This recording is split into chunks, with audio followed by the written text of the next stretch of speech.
जिस जगह पर मस्जिद थी, है और रहेगी, बाबरी मस्जिद है और रहेगी। बाबरी मस्जिद जिंदाबाद, जिंदाबाद, भारत जिंदाबाद, जय हिंद। तो हुकूमत आएगी जाएगी, और हुकूमत ये मोदी हुकूमत जश्न मना रही है जो 6 दिसंबर को हुआ। 6 दिसंबर के ऊपर कोई जश्न नहीं है। राम मंदिर के निर्माण की जो प्रतिष्ठा हुई है उसको संबोधन कर रहा है। अन्य धर्म के स्थान पर मस्जिद बनाई जाए तो शायद उसको मान्य नहीं किया जाता। मैं आपको गलत साबित कर दूंगा सर। मंदिर को तोड़कर मस्जिद नहीं बनाई गई थी सर। क्या मैं बाबर का स्पोक्स पर्सन हूं? क्या मैं जिना का स्पोक्स पर्सन हूं? क्या मैं औरंगजेब का स्पोक्स पर्सन हूं? बताइए सर, आखिर मैं कहां तक आप मुझ। मगर मैं नाथूराम गोडसे से नफरत करता हूं। मेरी नस्लें नफरत करती रहेंगी, क्योंकि नाथूराम गोडसे ने उस शख्स को गोली मारी जिसके जबान से आखिरी लफ्ज निकले हे राम, और जिसने रथ यात्रा निकाला। इन दोनों को मोदी सरकार ने इस मुल्क का सबसे बड़ा सिविलियन अवार्ड दे दिया, सबसे बड़ा सिविलियन अवार्ड दे दिया। तो ये बताता है कि इंसाफ जिंदा है या जुल्म को बरकरार रखा जा रहा है।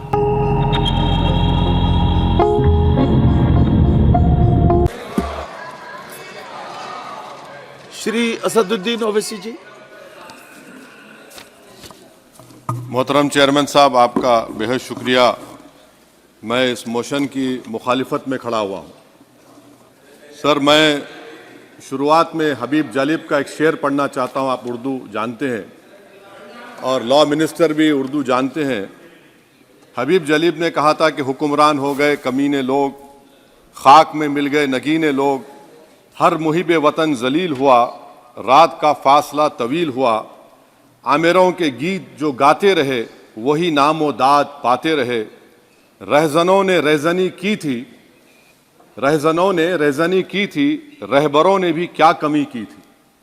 सर, मैं अभी सुन रहा था हमारे शिंदे ग्रुप के शिवसेना के पार्टी लीडर अपनी तकरीर कह रहे थे।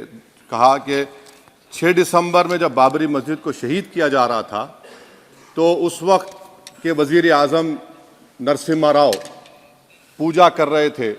आप ही ने कहा और कहा कि मैं डिस्टर्ब नहीं करना। तो ये बड़ा अजीब मौका है कि बीजेपी की ताईदी पार्टी ये कह रही है कि नरसिम्हा राव ने कहा कि मुझे डिस्टर्ब मत करो, मैं पूजा कर रहा हूं, और जिसने रथ यात्रा निकाला।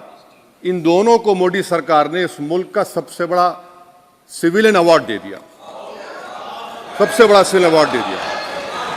तो ये बताता है कि इंसाफ जिंदा है या जुल्म को बरकरार रखा जा रहा है। तीसरी बात यह है कि सर, इस ऐवान में सियासी पार्टियां आएंगी चले जाएंगी। आप आए, मैं आया, हम भी चले जाएंगे। मैं जमीन की ग़िज़ा बन जाऊंगा, ये ऐवान तो बाकी रहेगा। मगर सर, मैं ताजुब कर रहा हूं कि लोकसभा मुख्तलिफ आवाज़ों में कैसे बोल सकता है। लोकसभा तो एक ही आवाज़ में बोलना चाहिए, और लोकसभा भी भारत के संविधान आइन के बेसिक स्ट्रक्चर का ताबे है।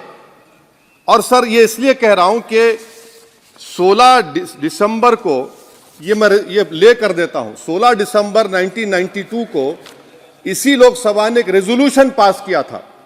आप इजाजत दीजिए तो मैं पढ़ता हूं सर। दिस हाउस, अच्छा, ये गुलाम नबी उस वक्त के मिनिस्टर थे, आज नहीं है, उनका नाम नहीं लेना चाह रहा था। This house strongly and unequivocally condemns the desecration and demolition of the Babri Masjid at Ayodhya by and at the instigation of forces represented among others by VHP, RSS and the Bajrang Dal, which has caused communal violence in the country. Such act of vandalism was carried out not only in violation of order of Supreme Court, but amounted to an attack on the secular foundations of our country. This House expresses anguish at the happenings and wishes to reiterate its resolve that it will ceaselessly endeavor to uphold the secular and democratic traditions of our country and for the maintenance of rule of law. और एक paragraph है, नहीं पढ़ूंगा। मैं ताजुब कर रहा हूं कि जब इस ऐवान ने एक रेजोल्यूशन पास किया तो हुकूमत आएगी जाएगी, और हुकूमत ये मोदी हुकूमत जश्न मना रही है जो 6 दिसंबर को हुआ। तो ये एक बात है सर। चौथी बात यह है कि सर नहीं, 6 दिसंबर के ऊपर कोई जश्न नहीं है। राम मंदिर के निर्माण की जो प्रतिष्ठा हुई है उसको संबोधन कर रहा है, और वो सर्वोच्च न्यायालय के द्वारा तथ्यों के आधार पर दिए गए निर्णय के कारण से हुआ है। सर्वोच्च न्यायालय का निर्णय है, तो तथ्यों के आधार पर निर्णय है। Yes, yes. वो विषय आपने बोल दिया, ठीक है, ओके। सर, परंतु जो मंदिर का निर्माण है वो नियमानुसार सर्वोच्च न्यायालय के निर्णय से तथ्यों को देख करके। और एक सेकंड, आप इस्लाम के बहुत जानकार हैं, विद्वान हैं वैसे भी, अब कानून के। यदि किसी अन्य धर्म के स्थान पर मस्जिद बनाई जाए तो शायद उसको मान्य नहीं किया जाता। अभी एएसआई ने, सुप्रीम कोर्ट ने स्वीकार किया है कि वहां पर राम मंदिर था। तो इस विषय केवल यह है कि वहां पर राम मंदिर ठीक बना कि नहीं बना, वो विषय हो गया। तो कृपया इस पर यदि आप कुछ बोले तो बोले प्लीज। सर मैं आपको गलत साबित कर दूंगा सर भी। और मैंने रुक तो जाइए बड़ी इज्जत के साथ सर, मैं आपकी बड़ी इज्जत करता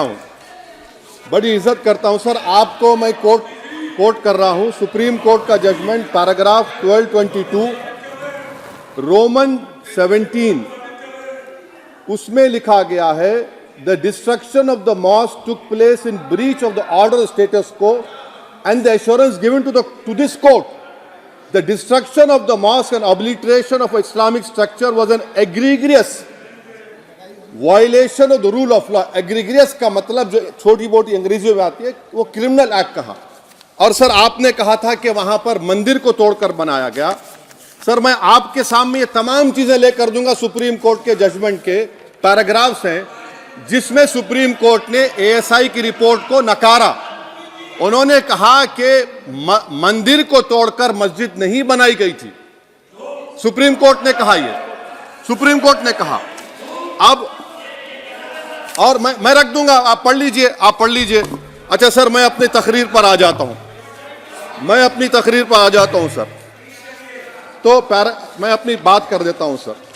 तो मैं ये पूछना चाह रहा हूं कि क्या मोदी सरकार एक समुदाय, एक मजहब की सरकार है या पूरे देश के मजाहिब को मानने वालों की सरकार है, जिसको नहीं मानते उनकी सरकार है? हमको बता दीजिए।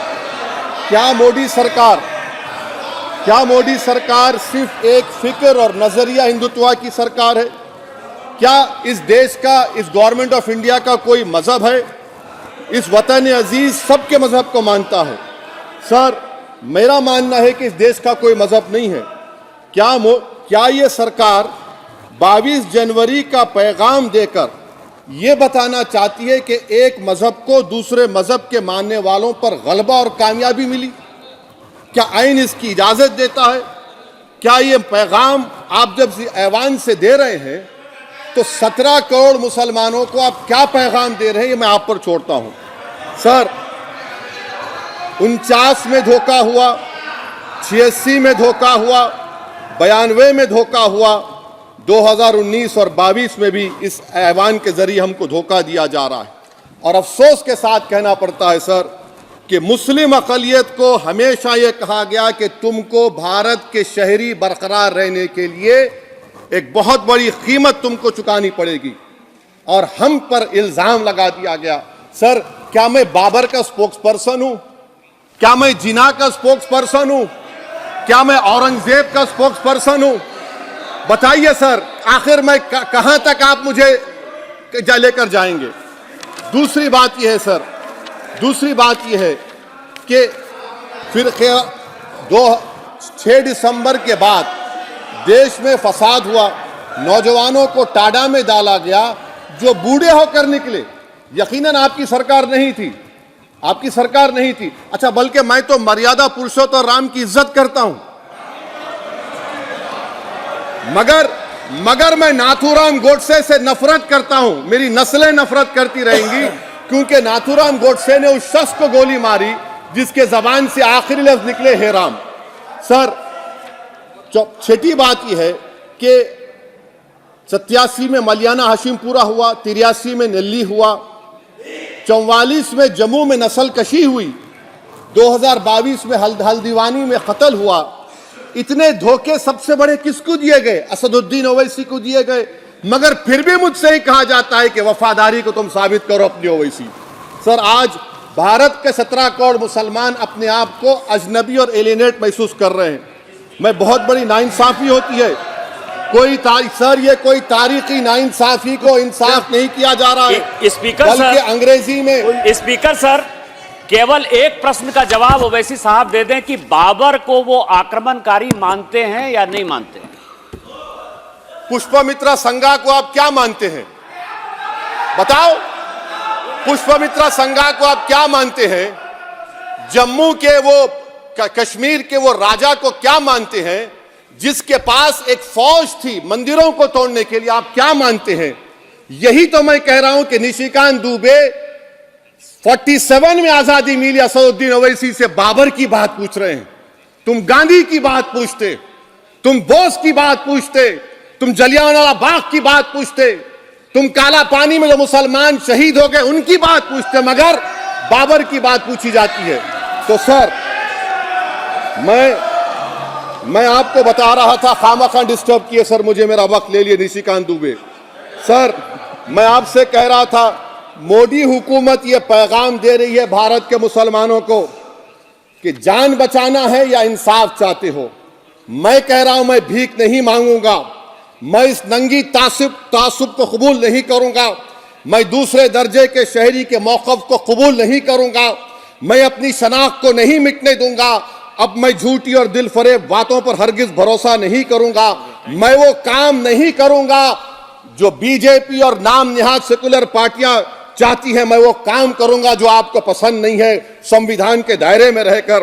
सर, कंक्लूजन में मैं आपको बताना चाहता हूं कि आज इस देश को किसकी जरूरत है? इस देश को अयोध्या में, तारीख शायद नहीं पढ़ते होंगे, मौलाना अमीर अली कौन थे? पुजारी बाबा रामचरण दास कौन थे? अयोध्या के पुजारी थे। दोनों ने मिलकर अंग्रेजों के खिलाफ जंग लड़ी थी और दोनों ने, अंग्रेजों ने इनको गिरफ्तार किया और एक पेड़ पर मौलाना अमीर अली को और पुजारी रामचरण दास को फांसी दे दी गई।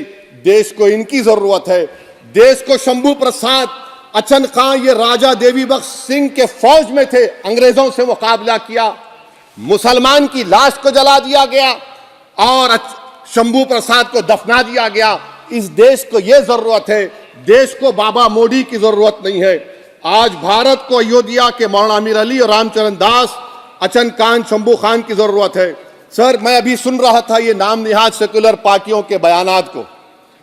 क्या होता है सर, आप, खत्म कर रहा हूं, क्या होता है सर, जब काजी साहब गवाहों को लेकर दुल्हन के पास जाते कि तुमको निकाह कबूल है, तो दुल्हन शर्मा के खामोश बैठ जाती। तो इनकी खामोशी रजामंदी की अलामत है। जी जी। तो सर, मैं खत्म करने से पहले यह बताना चाह रहा हूं कि जब वजीर आजम जवाब देंगे तो क्या वो भारत के 140 करोड़ जनता के लिए जवाब देंगे या फिर सिर्फ हिंदुत्व की फिक्र रखने वालों का जवाब? मैं खत्म कर जवाब देंगे। मैं ये देश, दुनिया, मुसलमान देख रहा है। सर, मैं आपको यह भी बताना चाह रहा हूं, आखिर में कंक्लूड कर रहा हूं सर, 1 मिनट चाहिए, 1 मिनट चाहिए सर। सर, मेरा मानना यह है कि आज मैं बहैसियत एक भारत के गयूर मुसलमान के, let me stand as a tall Indian Muslim and say that the light of Indian democracy today is at its dimmest today sir. Sir, in conclusion मेरी फिक्र में, मेरा ईमान मुझे कहता है कि जिस जगह पर मस्जिद थी, है और रहेगी, बाबरी मस्जिद है और रहेगी, बाबरी मस्जिद जिंदाबाद, जिंदाबाद, भारत जिंदाबाद, जय हिंद।